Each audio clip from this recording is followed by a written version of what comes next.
Eric Dawson was just a lonely teenager with a telescope until he saw something in his neighbor's backyard that would uncover a nightmare buried in plain sight. Dr. Kenner was the town's most trusted dentist, but behind his perfect smile was a secret no one could imagine. Except for the boy everyone ignored, while the town of Millfield slept peacefully, Eric Dawson watched, and what he saw through his telescope would lead to the chilling downfall of a man no one ever suspected. Eric Dawson tried to tell them about the top, about the shadows, about the shed. But Dr. Kenner was too respected, and Eric was just a kid with an active imagination. Until the bodies were found, Eric Dawson watched the stars to escape loneliness. But one summer night, he turned his telescope toward the ground, and what he saw made him the only witness to a serial killer next door. Eric Dawson had always been the odd one out in Millfield. While others his age spent weekends at football games or pool parties, Eric preferred the quiet of his room, the hum of his old laptop, and the view from his second-floor window. He was fascinated by space. Stars, satellites, patterns in the night sky, it all gave him a sense of control in a world that often felt chaotic. His telescope, a gift from his grandfather, stood by his window like a trusted companion. That summer, the nights were clear, and Eric spent hours scanning the skies. But what he saw one particular night didn't come from the stars, it came from the house next door. It was just past 2 in the morning when movement caught Eric's eye. The sensor light in the backyard of the Kenner residence blinked on. That alone wasn't unusual. What was strange was the way Dr. Kenner was moving. Eric adjusted his telescope. Through the lens, he saw the man struggling with something large and wrapped in a dark plastic tarp. The shape was long, heavy, and uneven. Kenner was dragging it across the grass toward the shed. He paused several times, as if making sure no one was watching. Then he disappeared behind the structure, leaving the tarp behind the shed, out of view. Eric stepped away from the telescope, his heart racing. Something about what he had just witnessed felt wrong. It didn't look like someone taking out garbage or moving tools. It looked like something far more serious, something dangerous. He grabbed a pen and wrote down the time, 2:17 a.m., July 14th, neighbor seen dragging unknown object to backyard shed. He circled the words unknown object several times. The next morning, Eric couldn't keep what he'd seen to himself. He rode his bike to the Millfield police station and asked to speak to someone. He explained what he had witnessed in careful detail, even sketching the shape of the object and the direction Kenner had moved. The officer at the front desk was polite but clearly skeptical. Dr. Kenner was a well-known man in town. He had a clean record, a good reputation, and had lived there for over a decade. Still, the officer promised to send someone to have a look. Later that afternoon, Eric watched from his window as a patrol car pulled up next door. A short conversation followed. Kenner smiled, pointed to the backyard, and shook the officer's hand. Within minutes, the police car drove away. Eric didn't know what the officer had seen, or if they had checked behind the shed at all. But whatever it was, they hadn't found it alarming. That night, Eric sat at his desk, staring at the telescope, his notebook open beside him. He thought about saying nothing more, about letting it go. But something deep in his gut told him not to. What he saw wasn't normal. It wasn't just paranoia. It was real. And he knew, without a doubt, something was wrong. The days that followed Eric's report to the police were filled with an uneasy silence. No one came back to ask more questions. There was no follow-up, no news, no sign that anyone had taken his words seriously. It was as if his report had vanished the moment he walked out of the station. Eric waited, watching from his window every night. He kept his telescope ready, his notebook nearby, and his eyes fixed on the Kenner property. But nothing happened at least nothing dramatic. Dr. Kenner mowed his lawn, took out the trash, and waved at neighbors just like he always had. If anything, he seemed even more calm than before. That made Eric nervous. It was like nothing had ever happened. But Eric knew what he'd seen, and the silence around it made him feel like the only person who understood something terrible was hiding just beneath the surface. His parents started to worry. They didn't know the full details of what Eric had told the police, but they noticed the change in him. He was quieter, more distant, and didn't want to leave his room. His mother tried to talk to him one afternoon, asking if everything was okay, but Eric brushed it off. He didn't know how to explain it in a way that wouldn't sound crazy. He didn't want to be labeled as paranoid or unstable. Yet, in his gut, he felt certain something was terribly wrong at the Kenner house. Eric began to look for clues. He searched the internet for missing persons cases nearby. He looked for news about anyone connected to Dr. Kenner. That's when he found something odd. A woman named Leslie Harmon had gone missing 3 months earlier from a town just 30 miles away. She had been active on a local dating app, and her last known location was a cafe near Millfield. There was no connection to Kenner on paper, but Eric couldn't ignore the timing.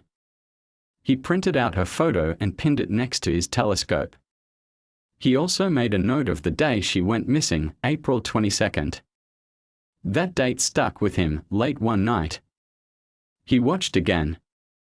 At around 1:45 a.m., the backyard light at Kenner's house blinked on. Kenner stepped outside alone, holding a bag in one hand and a flashlight in the other. He moved quickly toward the garage, disappeared behind the shed for a few minutes, then returned inside. The next morning, Eric checked his notebook. That was the second time Kenner had gone out late at night with a bag and returned without it. He marked it down with red ink. Eric decided to tell someone else, someone outside the town. He messaged a local blogger who covered crime stories in small communities. He wrote a detailed email explaining what he had seen and attached pictures of his notes. He didn't expect much. And he was right. The blogger never responded. At school, the few people who had heard about his story started calling him Telescope Boy. They laughed at him behind his back. Teachers grew concerned and advised his parents to limit his screen time. But Eric didn't care about the teasing. The more people ignored him, the more determined he became. He wasn't imagining things. He was watching a predator hiding in plain sight. And nobody seemed to care. Eric's world had shrunk to a single obsession. Every day after school, he rushed home, skipped dinner, and took his post at the window. His telescope stood like a silent guard, pointed directly at the Kenner backyard. He rarely slept. When he did, he dreamed of plastic tarps, flickering lights, and long shadows moving through the night. His notebooks multiplied, each one filled with dates, sketches, times, patterns, and theories. Eric had become a detective in his own mind.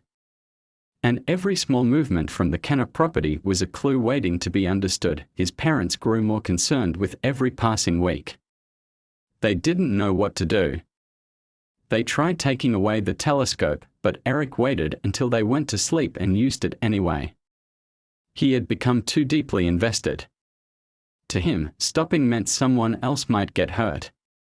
He believed he was the only person paying attention. And in many ways, he was. One evening, Eric noticed something that shook him. He hadn't seen Mrs. Kenner in over 2 weeks. At first, he thought maybe she was away on a trip, as her husband had claimed to the police. But now, the mail was piling up on their porch. Her car, a silver sedan, hadn't moved. The garden she usually watered every morning was wilting. And there hadn't been a single light on in the upstairs bedroom for days. Eric checked her social media. Her last post was a generic picture from a month ago. All the comments under it were unanswered. He called the salon where she worked twice. No one picked up. That night, Kenner returned home late. He parked the car in the garage, and Eric noticed he had a new haircut and clean clothes. But his face looked hollow, calm. but empty. He carried a small box inside. Eric noted the time, 9:26 p.m. He stared through the telescope, trying to get a better view, but the curtains were drawn. He waited. Around midnight, Kenner came out again, this time dragging something behind him, a large plastic bag, tightly sealed. He moved quickly, glancing over both shoulders. He took the bag behind the shed again, then returned without it. Eric's hands were shaking. This time, he had recorded it on his camera through the telescope lens. The video was grainy, dark, but the shapes and movements were clear. He uploaded the file to a cloud account and sent the link to the same blogger, to a crime forum, and even to a private investigator he found online. He was tired of being ignored. He needed someone to listen. But once again, there was no reply. Days passed. Nothing changed. His classmates continued to whisper about him. His teachers kept asking if everything at home was okay. But no one asked the real question, what if he was right? Eric started to feel like time was running out. Whatever was happening behind that shed wasn't over. And if no one was going to believe him, he would have to find a way to expose the truth himself. Even if it meant pushing the boundaries of what he could do alone. The breakthrough came not from Eric's camera or notebook, but from a routine repair order. On a hot August afternoon, a city maintenance crew was dispatched to the back alley behind the Kenner property. There had been complaints of standing water and a persistent smell. Workers arrived with tools and shovels, ready to dig out debris from a blocked drain. But within the first hour, one of them hit something unexpected just beneath the soil. It wasn't a rock or a pipe. It was soft, dense, and wrapped in plastic. When they pulled it up, the crew immediately called the police. What they had found was human remains, badly decomposed, wrapped tightly, and buried just feet from the edge of Kenner's backyard fence.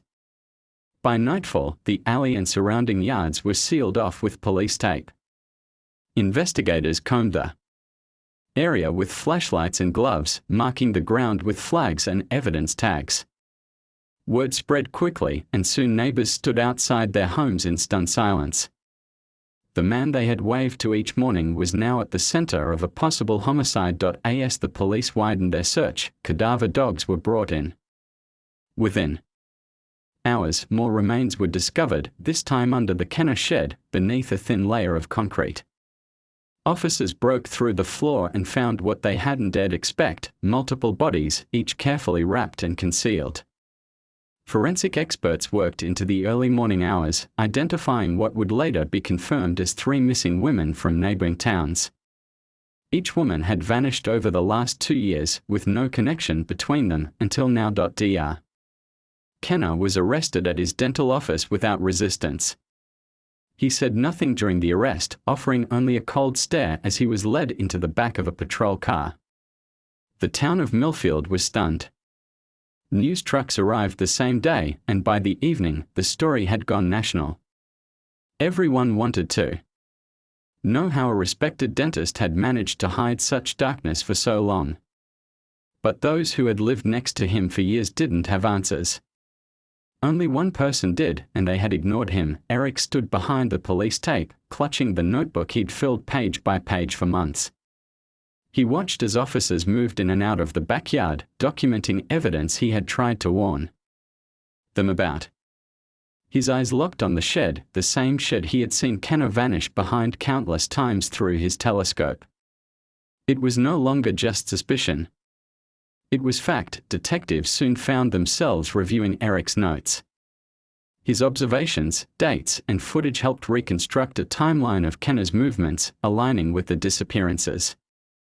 Without his information, the investigation would have taken much longer, and more lives could have been lost. Yet Eric didn't feel triumphant.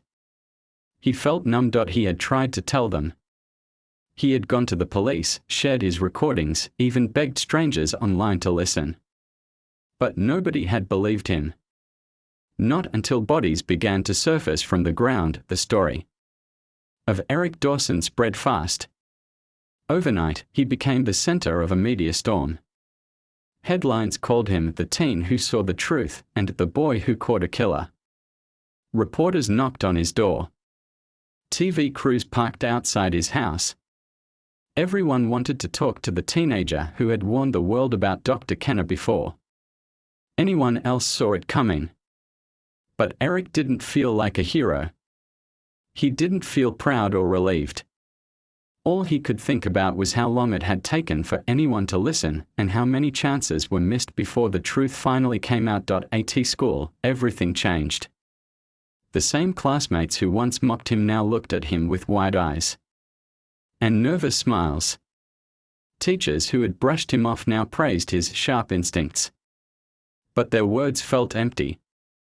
For months, Eric had been ridiculed, ignored, and isolated. His warnings had been treated like fantasies, his concerns dismissed as paranoia. The praise came too late. The trust was already broken, detectives praised Eric's detailed notes. His nightly records of Kenner's movements matched key pieces of evidence. One entry noted a garbage bag carried to the shed on a night that later aligned with a victim's disappearance. His video footage, although grainy, helped establish a pattern of behavior. One officer said that without Eric's timeline, they may have missed connections that tied the victims together. It wasn't just luck. It was dedication. But still, no one could explain why it had taken a random utility crew to uncover what Eric had tried to report weeks earlier. Kenner's trial became one of the most talked about cases in the state. Prosecutors described a man who lived a double life, respected dentist by day, cold predator by night. He used fake identities to lure women through dating apps, targeting those who lived alone or had few family ties. Once they disappeared, he left no digital trace. No receipts. No witnesses. The only mistake he made was living next to someone who paid attention. Eric didn't attend the trial. He stayed home, away from cameras and questions. The attention overwhelmed him. The trauma of being ignored while danger unfolded right next door weighed heavily on him. His parents tried to shield him, but nothing could undo the fear and frustration he had lived with for months. In a town that once called him strange, he was now seen as brave. But all Eric wanted was peace. The shed behind the Kenner house was eventually torn down. The backyard remained fenced off, a constant reminder of what had been hidden in plain sight. People in Millfield stopped trusting appearances. They looked more closely at their neighbors. And for some, guilt lingered because when Eric had spoken up, they had laughed. When he warned them, they looked the other way. In the end, justice came. But it came slowly. And it came with a truth that no one could forget. Sometimes, the one person who sees the danger is the one no one believes until it's far too late.